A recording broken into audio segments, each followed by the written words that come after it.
السلام علیکم ورحمۃ اللہ وبرکاتہ۔ استقبال ہے آپ کا محمد افضل آفیشیل یوٹیوب چینل پر۔ ناظرین کرام، اتراکھنڈ میں ایس آئی آر سے متعلق تازہ ترین معلومات۔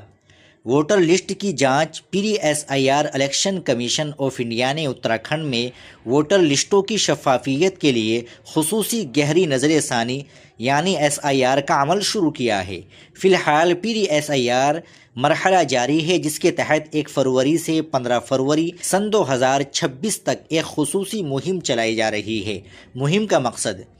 اس مہم کا مقصد سن 2025 کی ووٹر لسٹ کا سن 2003 کی لسٹ سے موازنہ کرنا ہے، تاکہ فرضی، ڈپلیکیٹ یا فوت شدہ ووٹرز کے نام نکالے جا سکے۔ بی ایل او کی سرگرمیاں۔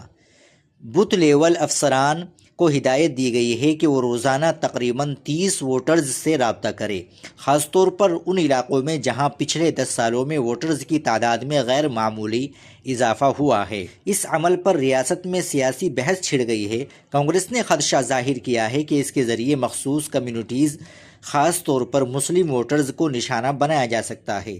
دوسری طرف بی جے پی اور وزیر اعلیٰ پشکر سنگھ دھامی نے اسے ووٹر لسٹ کو پاک کرنے کی ایک قانونی اور ضروری مشق قرار دیا ہے۔ ووٹرز کو مختلف گروپس میں تقسیم کیا گیا ہے۔ جو لوگ سن 2003 کی لسٹ میں موجود ہیں انہیں کم دستاویزات کی ضرورت ہوگی، جبکہ نئے یا وہ ووٹرز جن کے نام پرانے ریکارڈ میں نہیں ہیں انہیں سخت تصدیقی عمل سے گزرنا پڑ سکتا ہے۔ ناظرین کرام، یہ خبر بڑی اہم تھی۔ آپ اس خبر کو زیادہ سے زیادہ شیئر کر دیں، لائک کر دیں اور چینل کو بھی سبسکرائب کر لیں۔ ملتے ہیں انشاءاللہ اگلی ویڈیو کے ساتھ۔ السلام علیکم ورحمۃ اللہ وبرکاتہ۔